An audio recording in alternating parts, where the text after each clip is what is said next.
Assalamu alaikum wa rahmatullahi wa barakatuh. Hayyakum Allah.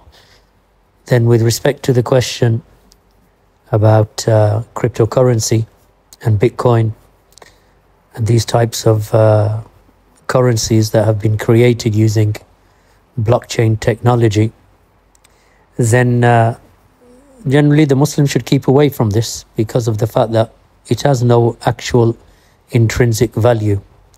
So it is not connected to gold or to silver. It is in reality just a number that is created through a certain type of strong technology that prevents anyone from copying it, almost like a long serial number. So as for its value, it has no value. It can be created by anyone. A man in their house on a computer can create it, and then they can use certain other types of technology to mine it and so on. So it has no support in terms of any authority of a government, and any individual can create it within a certain legal framework, but it has no value, and therefore it is not connected to gold or to silver.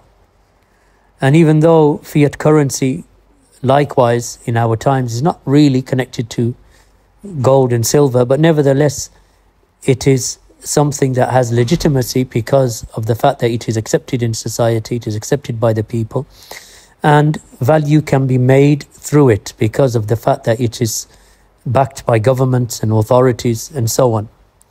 And the other thing about cryptocurrency and these types of coins that are made up or tokens that are made is that they cannot be used in everyday life. At this present moment in time, they can't be used in everyday life. You can't go to the shop or go to the butcher or go to an abattoir or go to a farm and buy dates or yogurt or bread or meat or clothing and so on.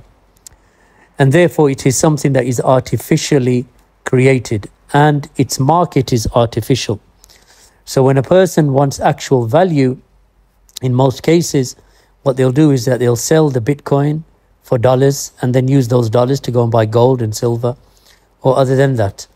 But the issue about fiat currency, even though in our times, as I've mentioned, it may not have intrinsic value, but because of the fact that it is supported and it is something that is backed, whether it be the rial or whether it be the rupee or whether it be the pound or the euro or the dollar, but because it is backed by government and authority and accepted among the people as currency, it is considered to be currency. So therefore, the issue of sitting in a room and mining or creating cryptocurrency and then marketing it to the people and then saying to the people that this is real currency, and in reality what you want for it is a euro or a dollar or a rial or something, which the creator of it wants to use so that they can actually go out and use it. So in reality what we're saying here is that cryptocurrency is a unit or a token that is put onto the market, and then a value for it is created through marketing and speculation and creating zeal for it within the market, creating a desire, a demand for it in the market, for which people are willing to pay euros and dollars and pounds and rials and dinars and so on. And then its value goes up because the demand for it goes up, because there's only a finite number of these tokens or this cryptocurrency that is created. So therefore the maker of it claims that he will only produce a certain amount of them, and through that value is given to it, and therefore in itself it becomes something valuable in the eyes of the one who is buying. But in the marketplace, in the market, in the buying and selling of goods and services, it actually has no value in reality in most cases, because its usage is very limited to a small number of people who are willing to trade in it.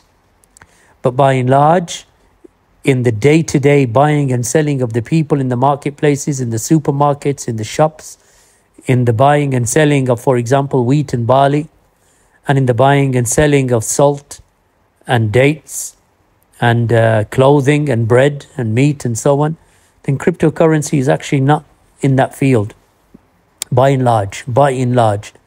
So therefore, I would advise my brothers and sisters to keep away from this type of speculation, because it is of no value. You are trying to sell something that has no value and trying to buy something that has no value in the hope that others may demand it and therefore its value goes up.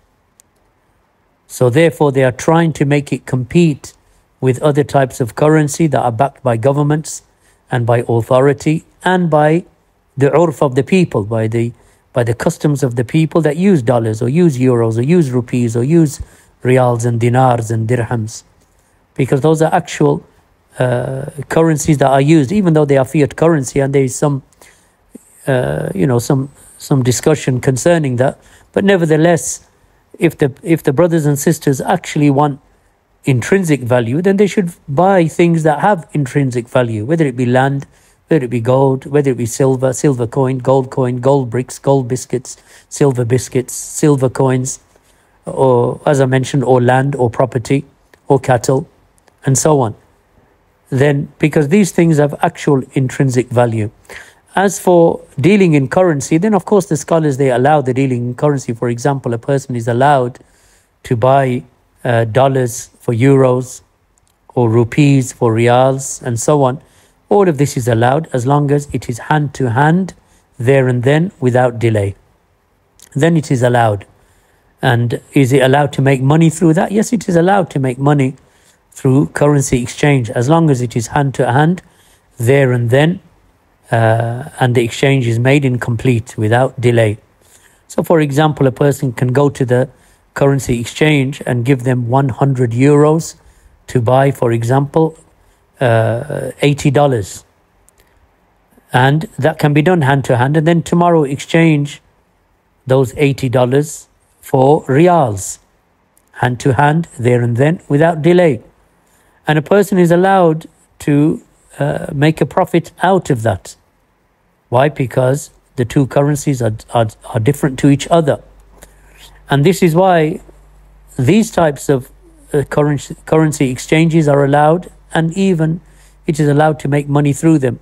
As for Bitcoin and cryptocurrency and so on, then it is not accepted in the marketplace like other currencies are. And as I've mentioned, all of the downfalls and all of the question marks over it make it such that it is something that is to be avoided. Barakallahu feekum. Jazakumullahu khairan. Walhamdulillahi rabbil alameen. Wa sallallahu ala nabiyyina Muhammad wa ala alihi wa sahbihi ajma'een.